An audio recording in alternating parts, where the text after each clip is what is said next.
Hey there, podcast listeners. Before we dive into the episode, I wanted to share with you an easy way for you to be featured as well. I personally believe that business ownership is a thankless job, and that small and medium-sized businesses don't get the press that they deserve. So back in March of 2023, I launched Ignite Business Insider, a digital magazine that lets local and small businesses share their story for free. Now, I've had many people question the word free. So directly from me, I wanted to let you know, yes, this is completely free, no strings attached. I launched Ignite Business Insider with the goal of sharing the stories of 1 million local and small businesses. Now, I'm nowhere near that goal, so I truly hope you'll take a few minutes and share your business's story on Ignite. I believe that every business has a story to tell, and I simply want to help share yours. So click the Ignite link in the description and share your story. You never know where it will lead.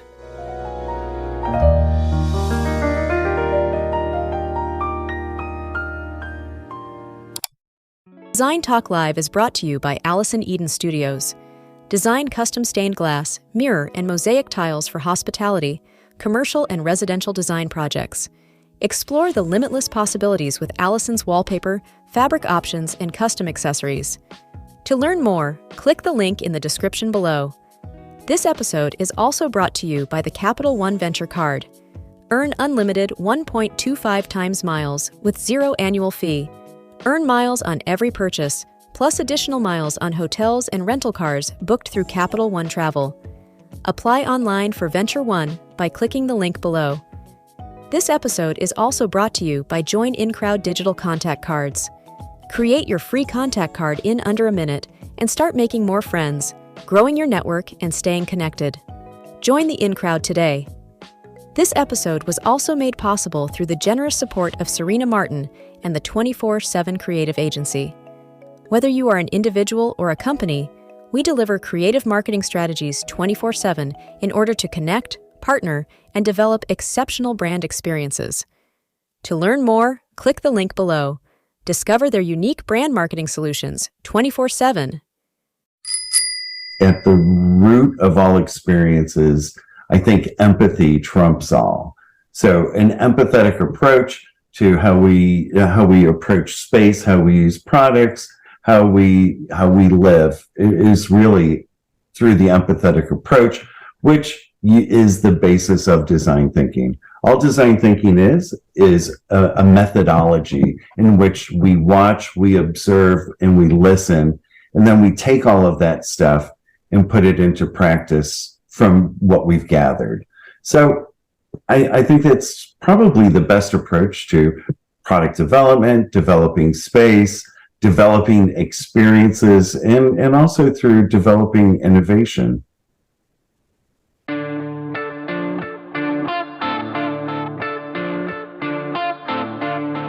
From Spotify, Design Talk Live Studios, Joseph Hecker Inc., and the Live Broadcast Network, this is the Design Talk Live podcast, the podcast that explores the topics and conversations that matter to the design community.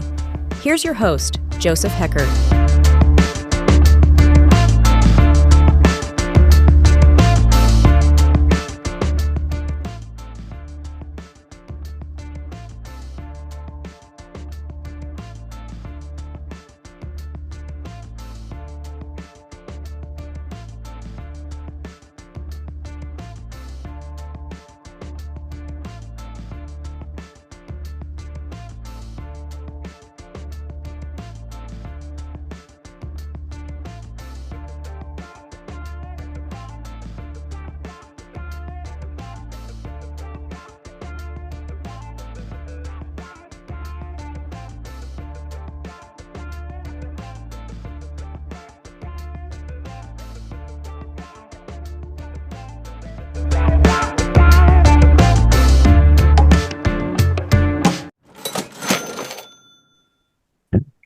Hey, design peeps. I am super excited about our guest today on the talk show. Now, Chris has an incredible background in the design community. Former chief creative officer for Walker Zanger, Tarkett North America, and then within the design space, he's with Hero Flooring, serves on the board of directors, and I'll let him get into more of those details. But Chris, we're going to end up talking about design thinking, which is, we were already kind of just kind of going off on the conversation off air. So, Chris, can you share with our listeners just a little bit about you and kind of your background? Yeah, sure. Hey, Joseph, thank you so much for having me.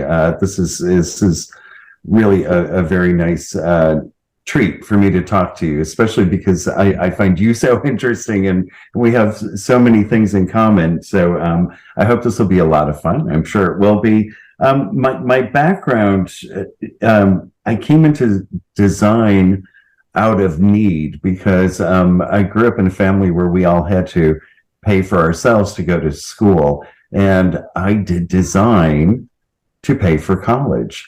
So I got in through visual merchandising and store design when I was, I think, at 18 years old. And then that paid for my schooling. I studied math at one college. I studied communications at another college. But the thing that really impacted me the most was I spent 2 years in an all-deaf university as one of 10 hearing people. So that sort of informed, I think, to a great deal, my design journey and sort of my path through life was being this observer and learning how to communicate and to create, how to communicate and create through using all sorts of ways that I don't think we lean into as much. So my very, very first design job when I moved to New York was as a librarian for the third largest architecture firm in North America. And back then, it was something that was seen as, the entry-level position.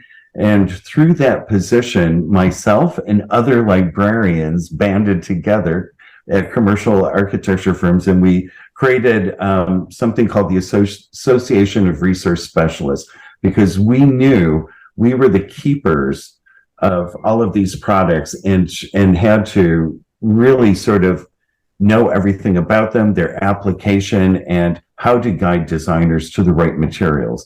So I really, really got into all sorts of materials from be it building materials to textiles to carpet, you name it. And that was truly my passion for a first part of my career. And then I got into manufacturing and spent a lot of my time with flooring manufacturers, with Interface, Mohawk, and then with Tarkett.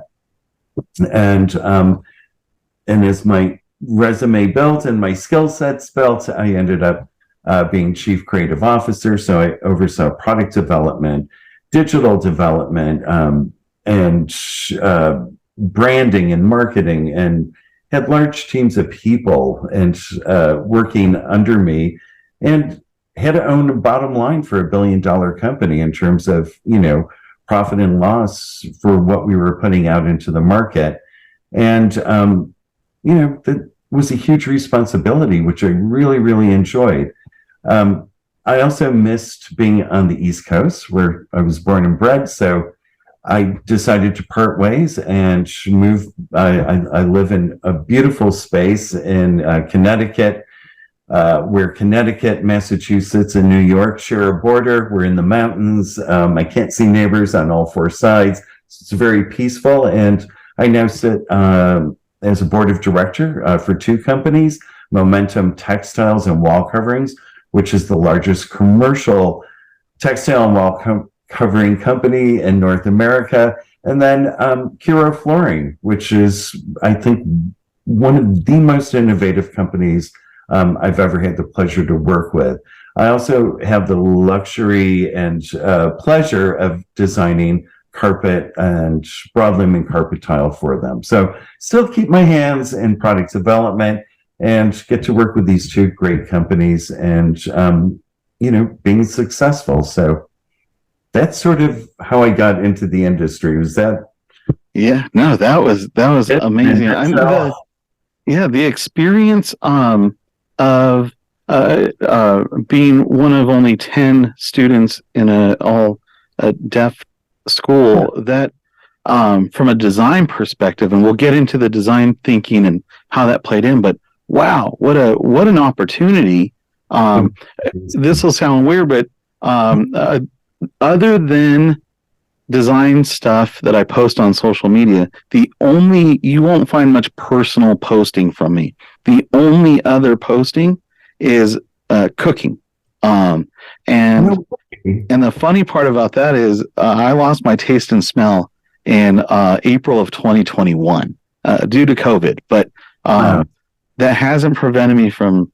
And in fact, now when I cook, I'm cooking for texture and just my memory of like how things should interplay. So it's interesting. You take away a sense, and it really pushes you into a different realm. Yeah, no, that was exactly my experience, and the methodology. So NTID, which is National Technical Institute for the Deaf, which is part of RIT, Rochester Institute of Technology, back in the day taught something called total communication. So it's not just signing, sign language as we know it. It is me reading your entire body and your facial expressions and what you're trying to communicate. So it's not a word, sign language isn't a word for word of English or any language for that matter. It's you really conveying a concept. Well, isn't that what we do in design? We're trying to tell a story through space, through physical objects, through any number of different things that are going to impact the built environment. And I think that experience for 2 years really gave me insight on how to read people. I will tell you, lip reading is a skill everyone should invest in, especially in corporate America and meetings. And I can also tell you that when my teams and I would have to go into big presentations, I did teach them some signs so we could communicate during the meeting without other folks knowing. So we had a benefit to that. It's truly something that I think it's a language everyone should learn. Yeah. And you've seen over the last few years, it's become more and more prevalent, right? You see the person and, at concerts, at government presentations. So I'm happy to see that. Yeah. Have you still lost your sense of smell and taste? I can't taste or smell. I had in January for half of a day, I got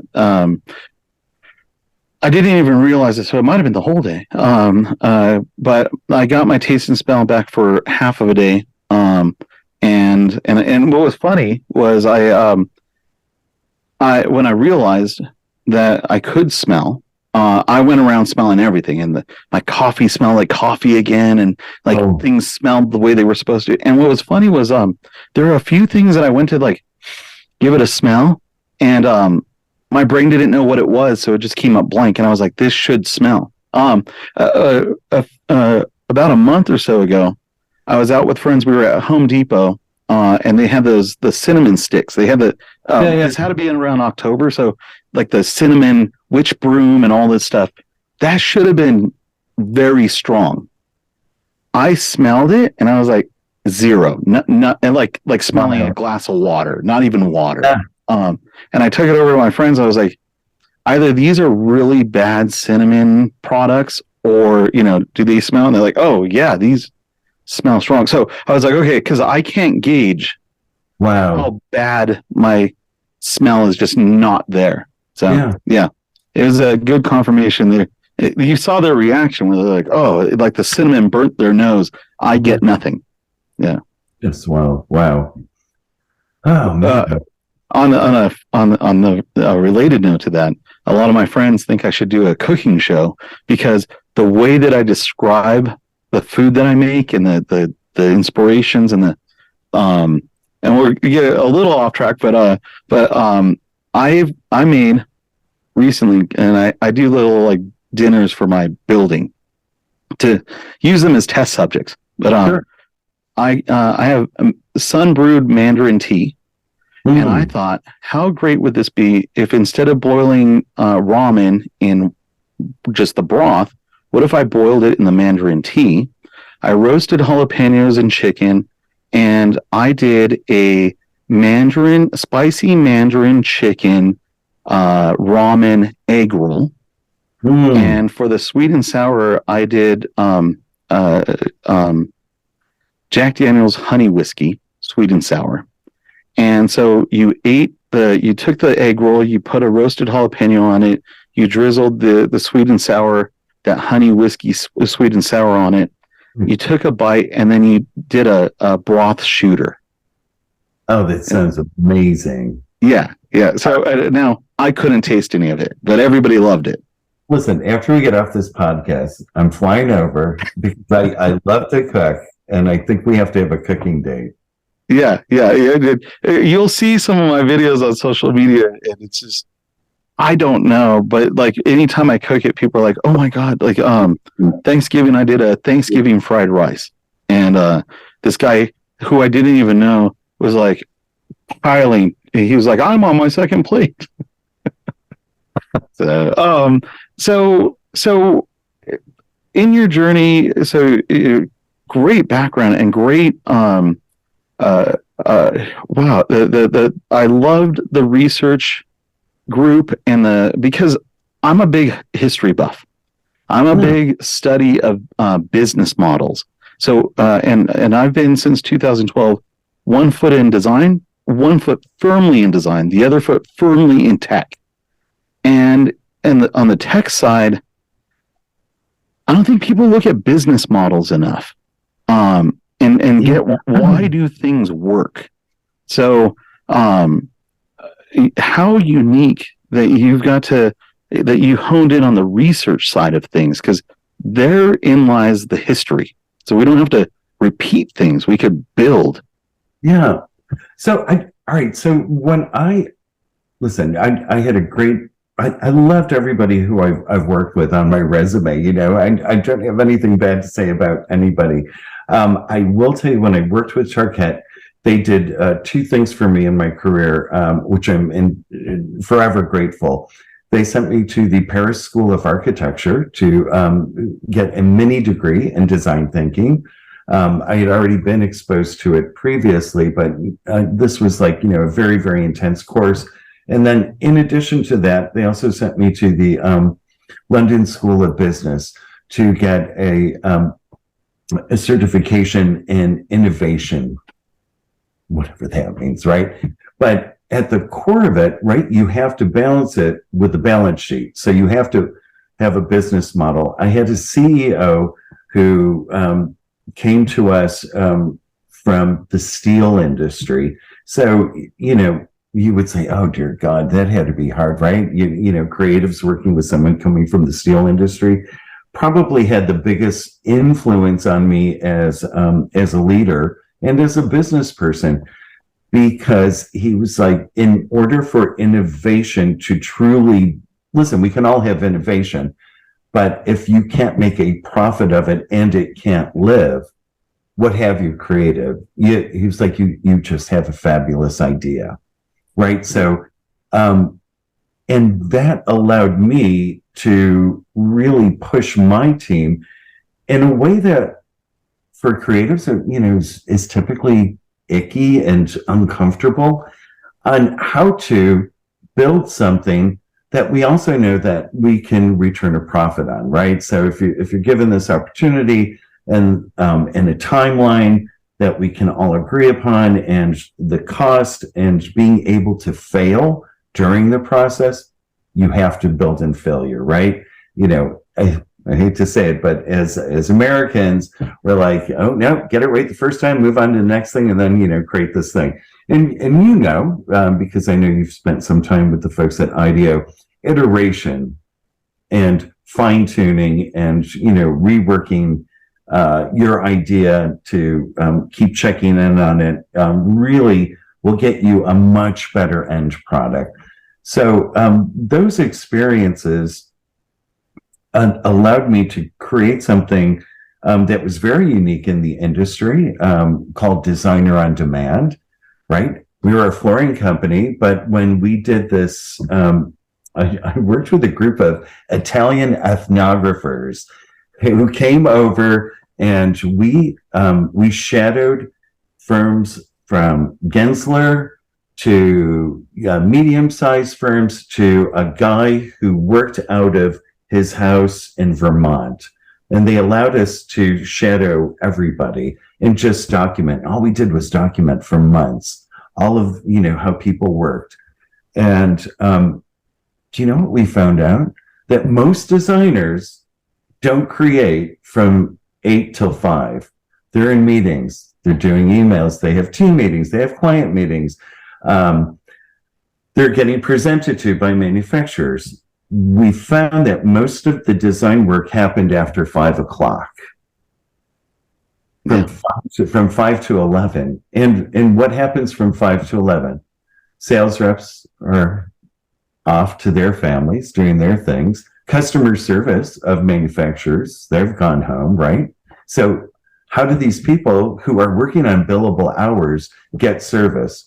Well, we created something called Designer on Demand, and we married that with what do design students need? They need experience and money. When you're in school, what do you need? You need experience and money. So we had design students from all across America to hit all time zones, brought them in, and they would get paid per project, per call. But if you went online to Tarkett from 8 a.m. until midnight, Monday through Friday, you could have a live person who knew about the products, could do layouts for you, could get you specifications, and they could help you. And business through that model grew about 33%. Wow. That's huge. Yeah. Wow. And that was just because we looked and listened, right? And we understood what was really happening. Previously, we all made stuff up, right? I heard this story a long time ago. This Navy captain, he goes to some guy, and he says, "Hey, do you have ideas on how we can run the ship better?" And the guy was like, "Oh yeah, definitely, I definitely do." And he's like, "Okay, I'm going to promote you to ship captain." And I forget the backstory of why, but I'm going to promote you. And the guy's like, "Yeah, man, I'm rearing to go." And he's like, "So here's the condition: can't change anything for a year." And the guy's like, "What?" But I've got all these ideas, and we can solve all the problems, and blah blah blah blah blah. And he's like, "That's the condition. I'll promote you. Can't change anything for a year." So the guy waits an entire year, and all of those ideas that he had were useless. Turns out that when he was forced to listen and just observe, the crew got to know him better. They liked him better. He was there just supporting them. He wasn't trying to change anything. And with enough time, he understood the needs of everybody, and then could actually implement real change. And I thought, what a great story. Yeah, no, that's it. That's design thinking in a nutshell, right? Because through those changes, what you're going to see is you're not going to see you'll see a growth curve that goes straight up versus at a slow and steady growth, and there's value in that. Now, like I said, not everything has to be that. I know you've gotten a little bit of familiar with Hero. Why do I like Hero so much? Because they are nimble, and I think nimble is a quality that a lot of companies can't say they are. Right? It's too hard to change on a dime. I don't know if you saw recently over the past couple months. Gensler, for example, put their stake in the sand for sustainability and this embodied carbon on 12 different categories of building products. One of them being carpet tile. A lot of people are scrambling now on how they're going to meet this. And we're talking major companies are struggling with how they're going to meet this if they want to continue to do business with someone they've been doing business for years. Reed Palmer, who's the CEO, has chatted with them. He's come back, and within 2 weeks, he's going to have books on the shelves, especially for Gensler, that meet all of their criteria. I can tell you that's unprecedented, having worked for several large manufacturing organizations. So, my perfect goal when I was working at major companies was to have a smaller company within it that could be nimble and could be quick. I think that's a great idea. And any of your, you've done manufacturing too, right? How can you turn things out that don't take 2 years to develop, lots of R&D costs, all of that good stuff? And how can you really build a system where you can turn things on a dime and respond to customers? It's sort of the expectation in the world we live in today, especially driven through technology and experiences. I want to press a button. I want it now. Well, that same behavior holds true for when you want a product. You have the same expectations. So if companies can learn how to do that, they're going to be well ahead of the game. And that's why I like Hero. Well, and I think your background, you touched on a few different industries and drew from different spaces. I think that that the tech industry, the manufacturing industry, the design industry, it's so vital to not. I say that I don't live in a house full of mirrors. I intentionally go into unfamiliar territory to go learn and draw from other industries in order to bring things back to my core industry. We do need to take a quick commercial break, and when we get back, I do want to dive in because we've kind of started to touch on the design thinking, and I want to dive in on the design thinking when we come right back. Awesome. You could go to any tile store and buy a white or a beige tile any time of day. But we want to create something fun and unique for the client. At Allison Eden Studios, we custom create, design, and manufacture glass mosaic tiles. It was always clear to me that I would own my own business because I was unemployable. I actually love doing my own thing. I really didn't want to listen or conform to what I was told to do. I run the production floor, and my husband, Gary, does all the business. Business, financial, accounting, social media. I get to do the fun stuff. She started off with 2 employees. And now we're shipping to Dubai, Macau, Jamaica. All over the world. We use the ink card every single day. We order all sorts of supplies, office supplies, shipping supplies. I really love the flexibility of the rewards points. We could redeem them for gift cards for our clients or for our employees. Or for me. Allison is the one responsible for this artwork. It's really a reflection of her creativity, harnessing it all, putting it together, and making it into a business. That's what we do every day.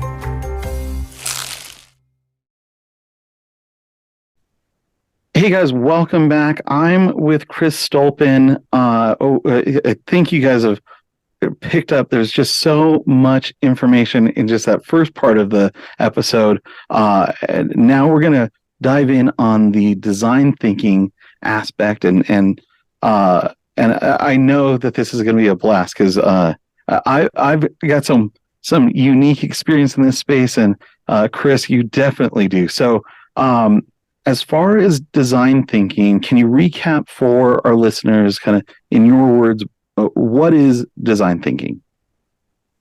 Design thinking is a methodology that uses empathy as its core to understanding what problem needs to be solved, and really using observation, listening, and iteration and hearing lots of different voices, and then really trying to have a judgment-free zone where you can just fully ideate and come up with good ideas, bad ideas, and put them all up on a wall, and then try to see what those relationships are.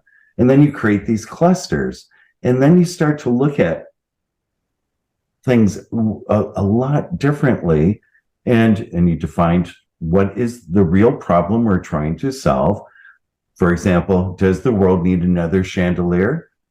I don't know. It's probably lots of chandeliers out there, right? That was your industry.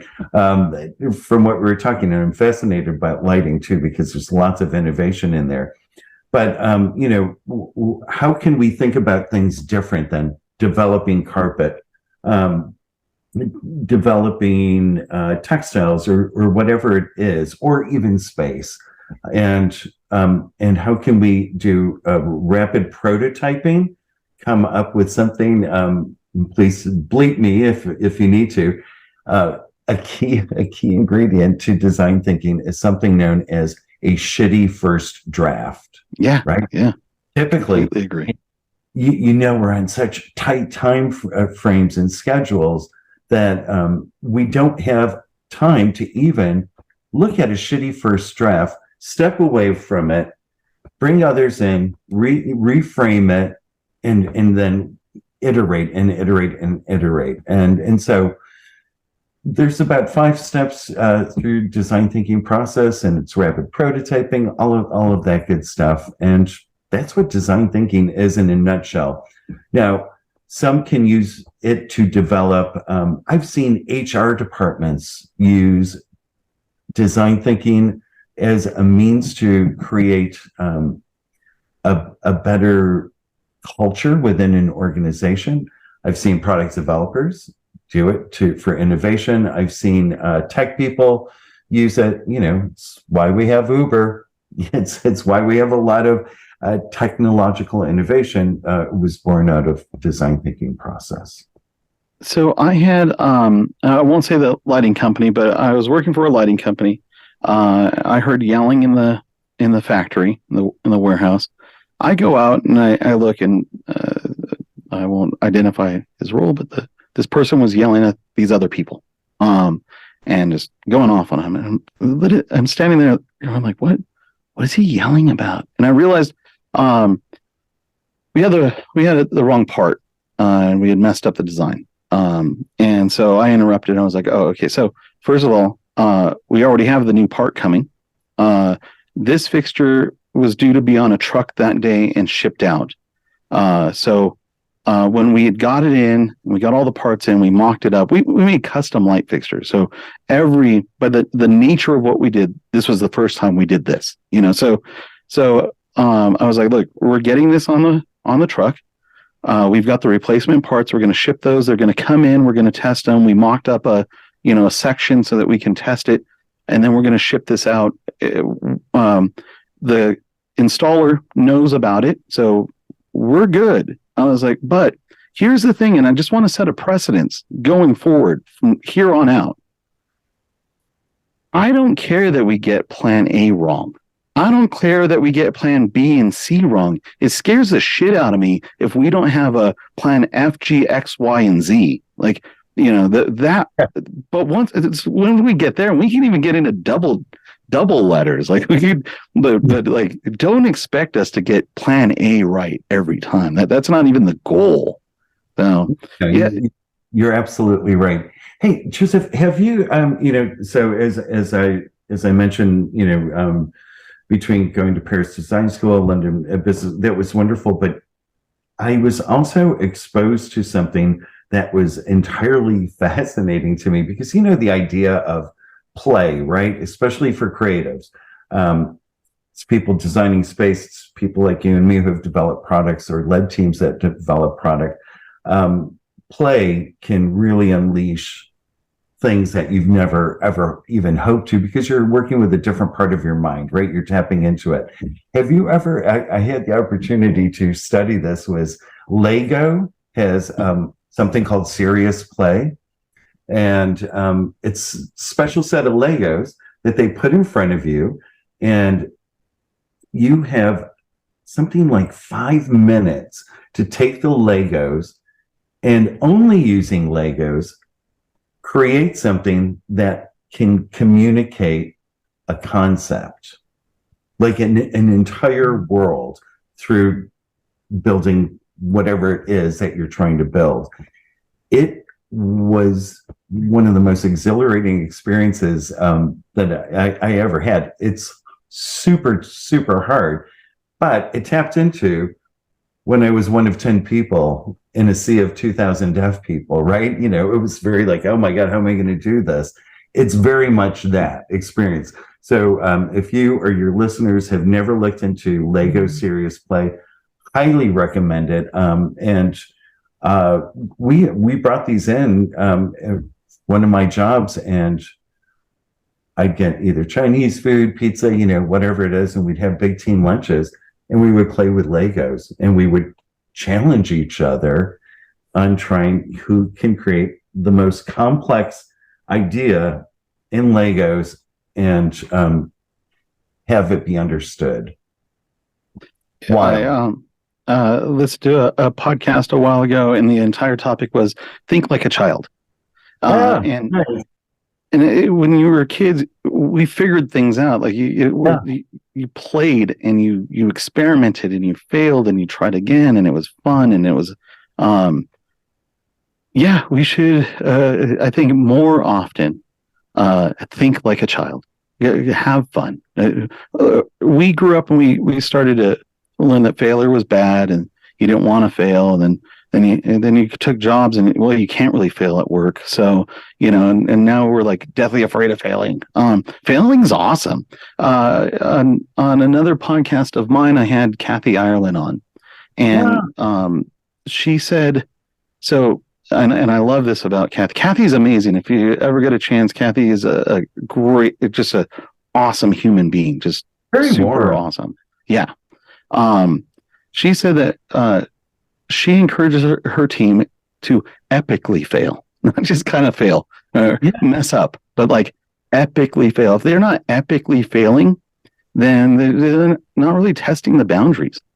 No, how genius though, you know, good for her, and wildly successful at what she's doing. I think throughout my career, you know, you can pinpoint moments that were aha moments for you, you know, throughout your career that then took you either in a different direction or helped lift you up. And two that come to mind was when I first discovered a company called Trend Union. I don't know if you know Trend Union.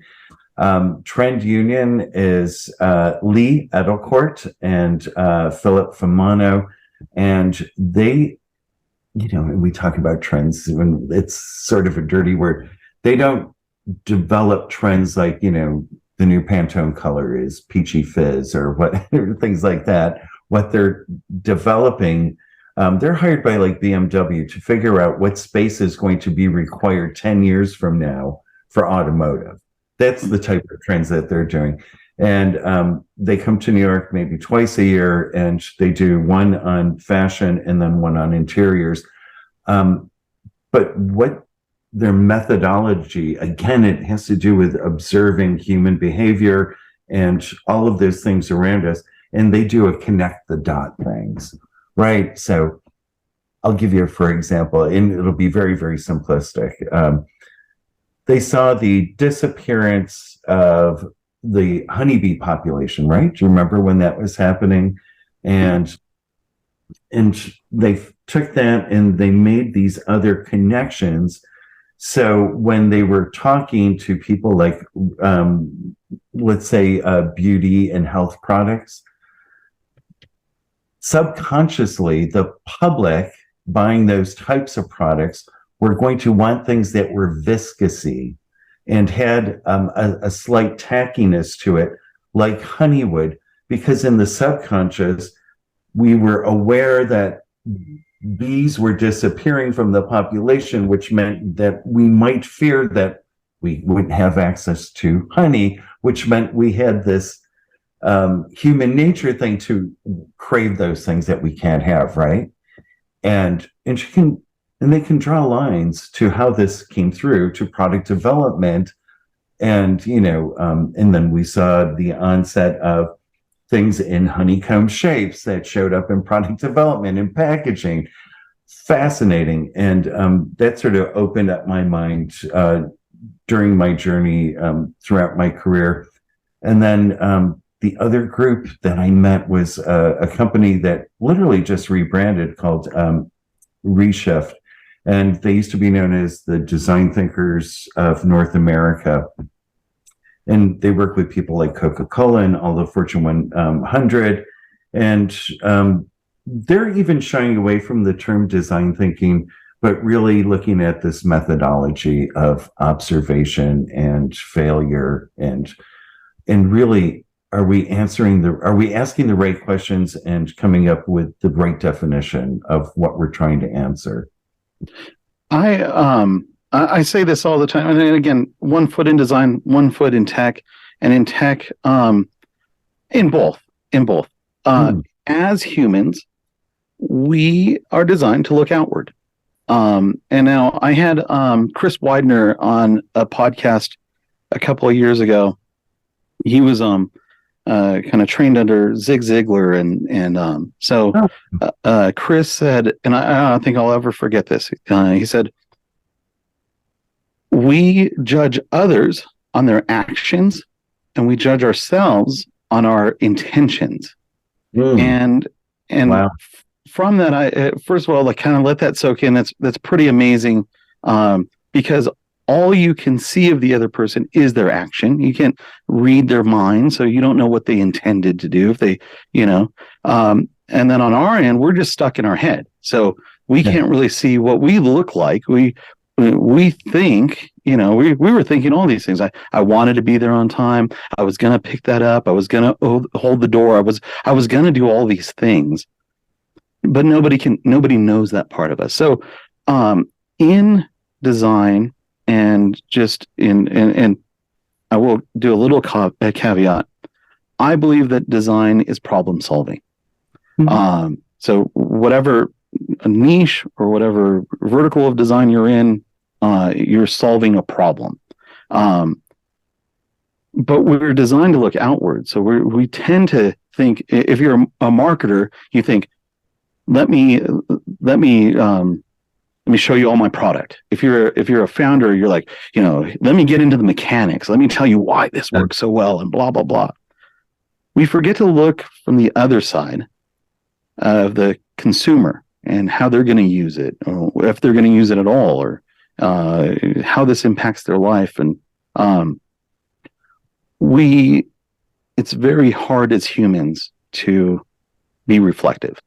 And so it's anytime design can get outside of your head and play, fail, ask questions, be good listeners, just be good observers, is fundamental to innovation. All right. Can we have an honest conversation right now? You and me. No one's listening, right? It's just you and me. You sort of struck a chord with me because, especially during the pandemic, so many people, brands, design firms, to stay relevant during the pandemic, used social channels creating content and thought pieces. Am I wrong? Right? Yeah.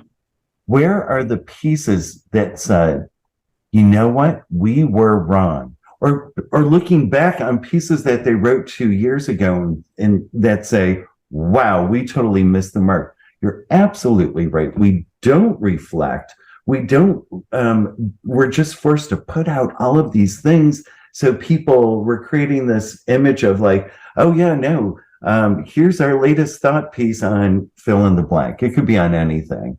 And it drives me bonkers because, especially in design, we're smarter and we're better than that. And we should know better.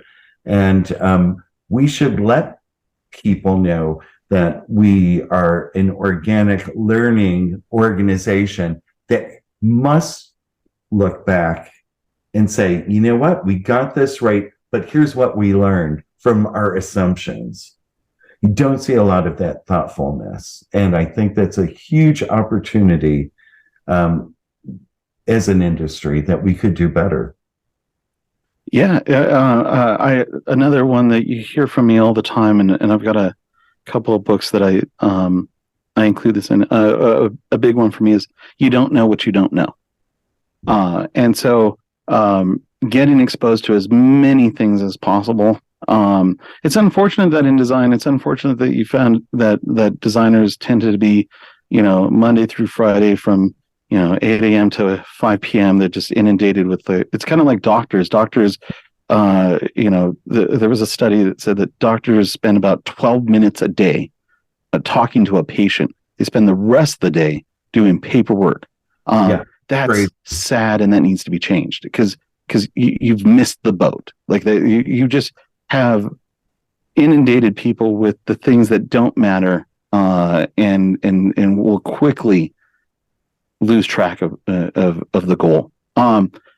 Which is also why I think brands should be getting in front of design firms in more creative ways. Now, I'll tell you, I've had sales reps, for most of my career, when they popped in on a design firm, then the design firm's like, oh, here's another project, or, hey, can you get us a quote on this spec? Or, and really, we've got to come up with like cooler ways, which is kind of a little nod to Hero. I love the innovation, the collaboration. What is that? What is that? In my hand. These are Hero brand cereals. These are Hero charms. So if you order samples, they most likely will come in something like this that will have your carpet samples in them. They'll have, you remember when cereal boxes had treats or like surprises in them? There's surprises in this box. I'll have to post photos onto the website, but because this is audio only. But what Chris was holding up was a cereal box that it looks like a cereal box. It says Hero Charms across it. It's got is that a bear or a chipmunk? It's an animal superhero. The ingredients are the specifications. And the goal is to, if you were lucky enough to say, oh, we want to see your product, we want to delight you. We don't want to just show up in a brown bag or something like that. We want to bring joy to your life. And I can't tell you how many people love something as silly as this because it just stops you for a second and it makes you smile. Yeah. And it's a way as a brand to say, hey, I see you. I know from 8 to 5 what you're doing. And I just want to give you a little bit of joy and say thank you. And in a very, very unconventional way. I love the thinking behind that. That's awesome. That's so much fun. So we do you need to take one more break? And when we come back, I want to talk with you kind of about the future. So that's pretty broad there. So we'll be right back after this quick commercial break.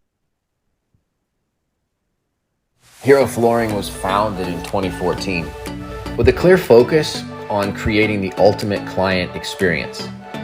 Hero Flooring is a national brand of high-performance floor coverings, which includes carpet in broad lumen carpet tile formats, Hero rubber and Nike grind, tile, LVT, engineered wood, and turf.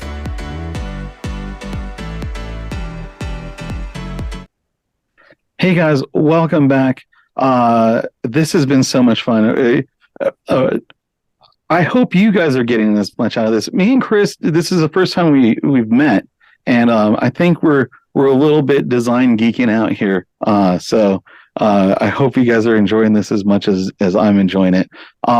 Chris, where are things going? That's a way broad, but under the design thinking, under collaboration, under innovation? Where are we going? Well, I'm going to tell you this. First, I want to say, Joseph, I think I'm in love with you. This is like literally, I can imagine us sitting over a nice meal, a bottle of wine, just talking for hours on end. So again, thank you for having me on your show and this opportunity to chat with you, because it's been a blast. And as far as things are going, I think we have to keep the basics in mind. And the basics for me is that we're human-centered in everything that we do, right? That's why we're on this earth. So for good and for bad, we have to be aware it's not all unicorns and rainbows.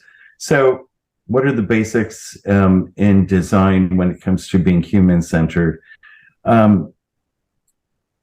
We like relationships. We like interactions through brand engagement, through our spaces reflecting a human-centered approach, right? And we're all trying to capture that.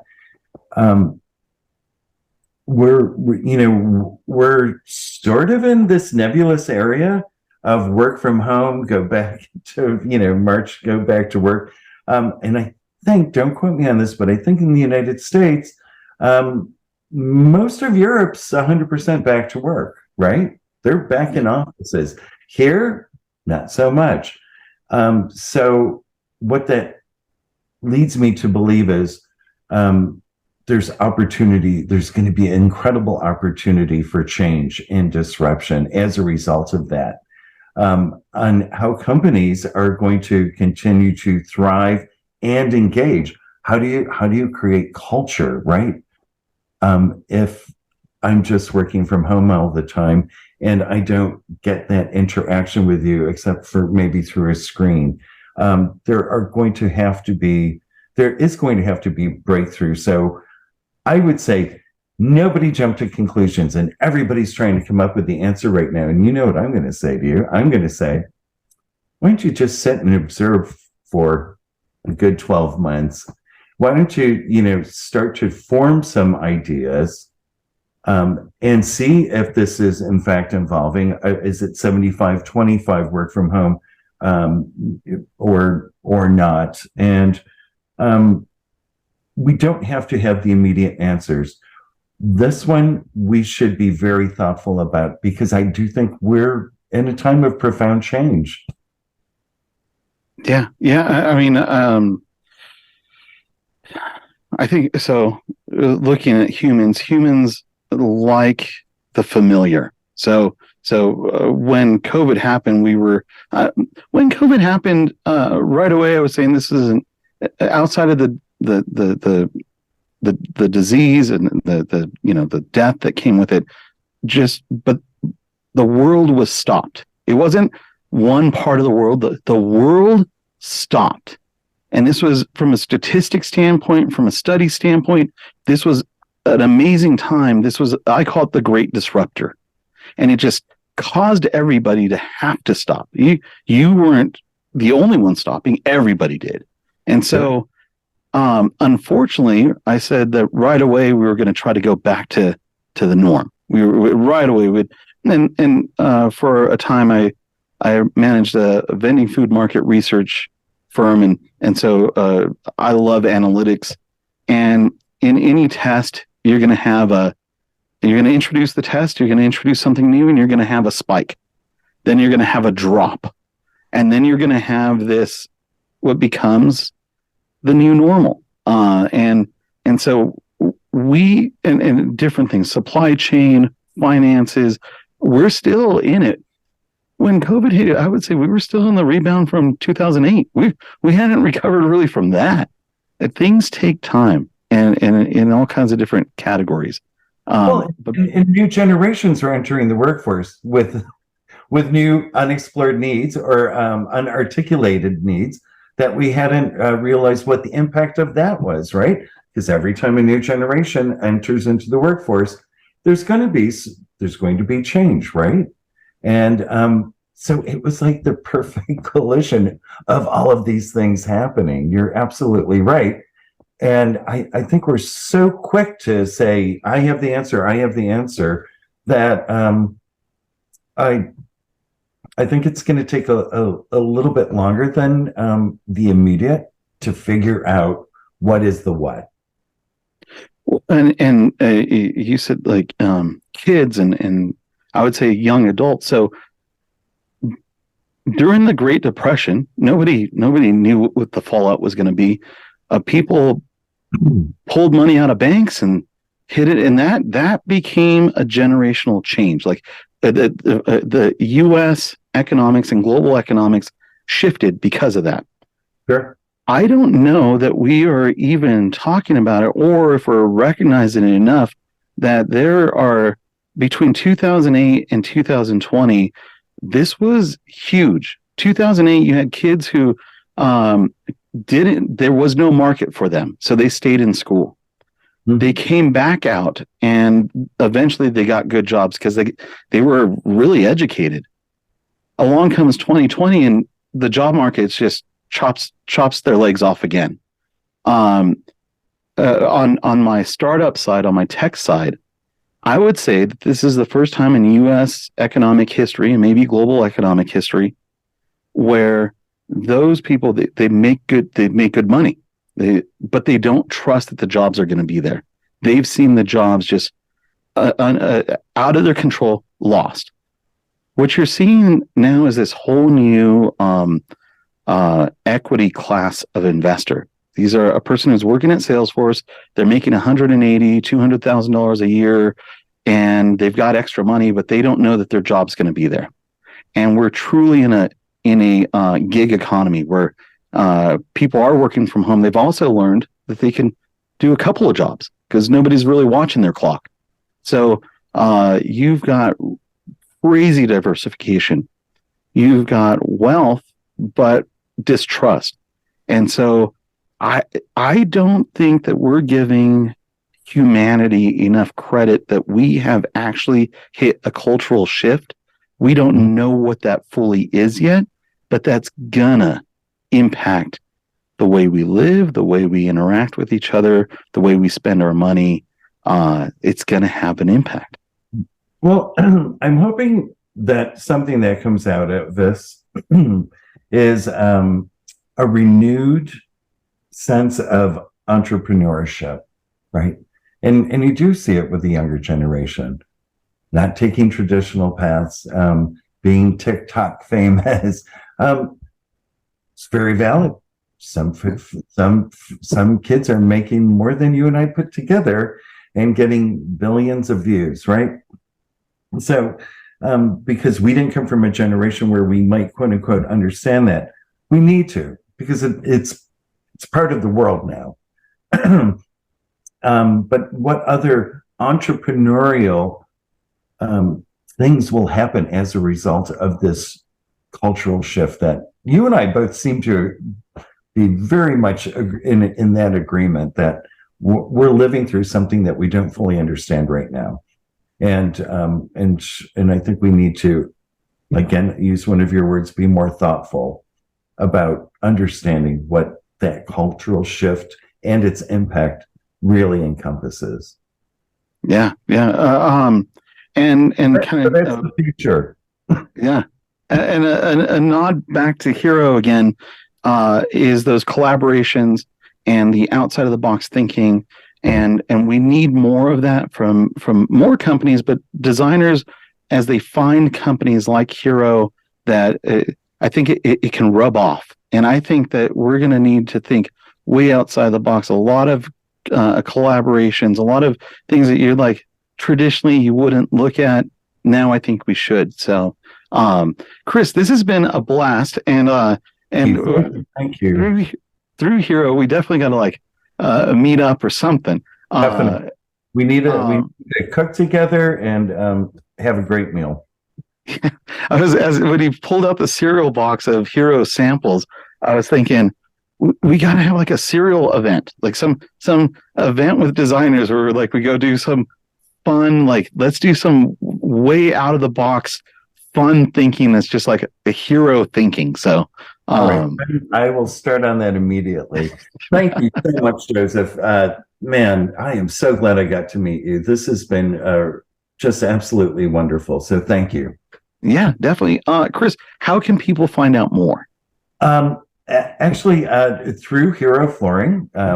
It is probably the easiest way to get in touch with me. I'm on all of the socials and on LinkedIn, Instagram, and Facebook, where I do something very unique on Facebook for the past 5 years. Under my name, it's the Happiness Project. Every morning at 7 a.m. People wait to see what I'm going to post, because it is truly that channel is just devoted to me putting something really messed up at 7 a.m. and just to start your day with a smile. So you might have to check it out if you're on that. But Chris Stulpin, LinkedIn, CD Stulpin on Instagram. Very cool. Chris, this is a blast. And off air, I've got a little story for you. So, hey, awesome. Guys, thank you guys for tuning in. This has been a blast. I hope you enjoyed this as much as I did. Thank you for listening to another episode of the Design Talk Live podcast. The Design Talk Live podcast is produced by the Live Broadcast Network, Joseph Hecker Inc., and Design Talk Live Studios. This episode was produced by Eric Miller. The theme song for our show is Cielo and is used under a Creative Commons license. Editing was done by Greg Stevens. Mixing and mastering by Melanie Kim. To be a guest on the show or to become a sponsor, please visit us at josephhecker.com/DesignTalkLive. That's josephhecker.com/DesignTalkLive. Until next time, say hi to someone new. You never know who you'll meet.